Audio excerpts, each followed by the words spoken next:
Fellow Nigerians, better days are ahead of us. The challenge of the moment must always make us believe in ourselves. We are Nigerians, resilient and tenacious. We always prevail and rise above our circumstances.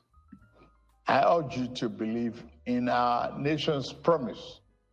The road ahead may be challenging, but we will forge a path towards a brighter future with your support. Together, we will cultivate a Nigeria that reflects the aspiration of all its citizens, a nation that resonates with pride, dignity, and shared success. As agents of change, we can shape our destiny and build a brighter future by ourselves. Anyway, let's get into it. I know you watched the speech, so there's a headline actually on BBC. Nigeria president pleads for patience amid tough economy. Bola Tinubu has pleaded with his compatriots for patience as they continue to grapple with a tough economic situation. How far do you think we can go with patience with the situation of Nigeria right now? Nigeria at 64. What will be your assessment of Nigeria at 64? Nigeria was hit with a lot of protest on the Independence Day, October 1st. Can you bring us up to speed what's going on with this? Oh yeah, Nigeria he said he wants support, so let's give him some support. Yeah, he wants support and course.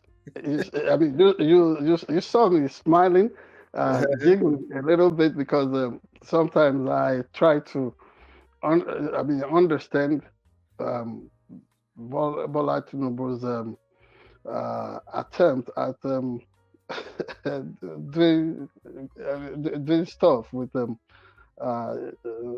English, maybe phonology or phonetics. We call it phonetics at times. But you English people call it phonetics. We call it phone. Yes, the street lingo in Nigeria calls it phone, but it's all right. It's also, okay for him as the leader of the most popular black nation on earth to want to ginger is a swagger like a Nigerian. Unlike some people that we know, Baba Boo Boo. Oh yeah, it was, if it was the other man you mentioned, he probably would be sleeping and munching and mumbling the entire script. So yes, looking beyond the the delivery and the cadence and the mood of the president himself, I think in that report that you got from a BBC, there is that struggle to strike a balance between the hardships being experienced in the country today and the expression of hope and optimism coming from President Bola Ahmed Tinubu. Do Nigerians really need to be pacified, or do we need their platitudes at this point, knowing fully well that it can only get worse? Nobody expects anything to get better before. It will get worse. Probably it will get better. Nobody can stake a bet on that at this moment, because things continue to deepen. Even amidst the 64th independence celebrations, there was the speculation around Nigeria that another price hike should be expected on petroleum products. There is that ongoing speculation right now that Nigerians may expect another spike in the price of petroleum products in the country. So how does anybody continue to embrace the option of hope in this circumstance?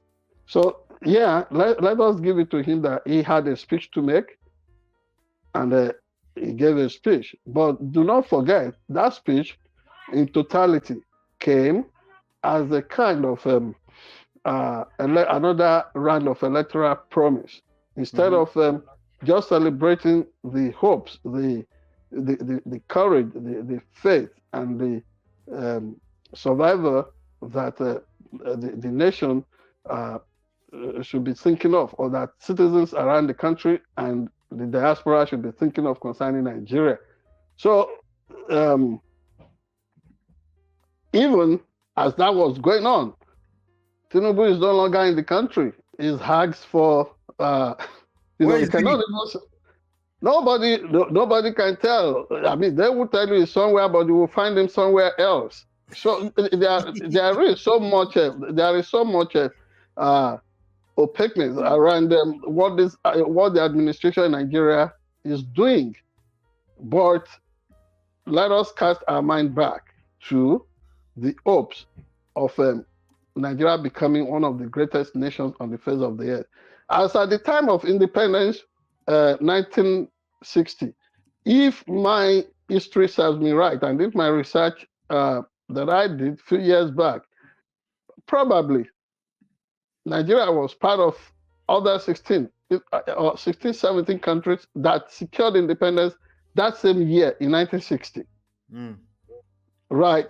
And even ahead of the independence celebration, the independence D-Day itself, Nigerian soldiers were being celebrated around the world, particularly in the Congo, as credible peacekeepers. And that is an heritage that you find Nigeria demonstrating in places like Liberia, Sierra Leone, and elsewhere. An attempt to want to put a foot down in Niger Republic the other day to continue with that tradition. You saw what that resulted in. It was a huge diplomatic gap for the current president and the ruling party in Nigeria. But Nigeria, having attained independence, 1960, what did the people think would happen? Elsewhere, in Ghana, where they got their independence like 3 years ahead of Nigeria, the campaign sing-song from somebody like the late Dr. Kwame Nkrumah, the pioneering leader of Ghanaian Republic, was that seek freedom first, seek your freedom first, and all other things will be added onto you. And everybody thought all over Africa that, that kind of slogan from Nkrumah meant something for everybody on the continent. But after freedom came, if you read through the second installment of the trilogy of books written by Obafemi Awolowo on his adventures in power, he had written My March Through Prison. The other one was a Travail of something like that, second installment, and so blah, blah. You will find the narratives about that Independence Night, how Obafemi Awolowo, as the leader of opposition, was tugged away in an insignificant corner, was given little or no recognition by the other, because I don't like talking about nationalism. You know what nationalism portends anyway. I love to talk of the pioneering leaders of the struggle for the independence of Nigeria as freedom fighters and political leaders. I don't love to call them nationalists like we were taught in civics in elementary school in Nigeria. Now, right from the foundation of that country, that night, people already broke into cliques and all kinds of clandestine groups that would destroy the country. If it happened in 1960 then, when the leader of opposition, who was leading a shadow cabinet, yes, he did not become the prime minister. On the contrary, Abubakar Tafawa Balewa became the de facto leader of government. That is, he was the prime minister. what disturbed them from closing their ranks instead of allowing for the fanning of the embers of division that had been sown by the departing British authorities, the colonizers. And when you look at that seed of distrust there, the way they tried to outdo themselves by way of trying to embarrass each other, that's what has played up till now. That is what has plagued the nation, Nigeria, till today. In spite of the potentials, Nigeria, come year this or that, would rank alongside China, would rank alongside Malaysia, would rank alongside India and other nations that have become Asian tigers in industrialization and economic development today. Nigeria derailed. All kinds of things. The celebration of this anniversary, 50th anniversary, the Golden Jubilee of Nigeria as a nation, in 2010, I went around the country with my production crew, spoke with the late Dr. Richard Akinjide, one-time Minister of Justice and Attorney General. Spoke with a lot of people, but I also did not forget to talk to men of the underworld. I was able to track down, and I was probably the first journalist in Nigeria that interviewed Rambo, who had been given, remember I was the notorious armed robber, and I asked him, why did you also torment Nigeria? What is the trouble with Nigeria? And part of what he told me was reproduced by the National Life newspaper I told you that Kyle Fascia used to edit. And part of the script is what has been used to act the Rambo movie that you see everywhere. But the point I'm making is this.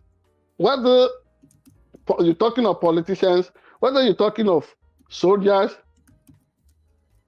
police, you're talking of all kinds of people. Everybody has dealt Nigeria a terrible blow. And what is the way forward? Is it in the optimism expressed by Tinubu, who has betrayed his own vision, or is in the capability of the average Nigerian to spring unexpected surprises? Because as individuals, we continue to excel wherever we find ourselves. But as a collective, we often betray ourselves and want to destroy everything. There is no defining legacy. You cannot point to an individual as the hero of the country. And you see ethnic bigotry and all kinds of chauvinism here and there. What hope lies for the nation? Ola, I cannot deceive you, and I don't want to also deceive our audience out there that I do not have that crystal ball. I wish I can look in my crystal ball and tell you this is the way to go. But I know some people have written in the past, like path to Nigeria's greatness and all those things that Obafemi. If it was true, way back in 1948 and 1950 when he was doing those political science experimentations, and he came to that conclusion. I am not an artist, and I have no shame about that, but I also love knowledge, and we must give it to him. He's about the most serious scholar, the most dedicated individual as to the political science formula that can work for Nigeria, which is true federalism. You've spoken of multilingual, multicultural, multi-ethnic society, that what will work best for them. And when you look at the example of places like India, you look at the example of the United States there, because of its diversity of immigrant people and Native Americans, what seems best in the circumstance would be for us to embrace true federalism. Whatever anybody is doing in Nigeria today that makes it a no-go area to discuss true federalism or regionalism in Nigeria, that would be nonsense. That would be around nonsense. But let us embrace our fear and address that, and know that in addressing it, it doesn't break us apart. We can even emerge stronger. At 64, I think Nigeria should begin to look at the possibility of strong federating units and weak center, power devolution, than true federalism. God bless us. All right. Thank you so much. I think that's a very good summary of the general, I guess, sentiment, just where people are in general. But we're Yeah. looking for, I'm very hopeful. We're looking forward to it. Everybody, please help us hit the like button, share, subscribe, and follow. We have some other news to cover, and we'll be right back.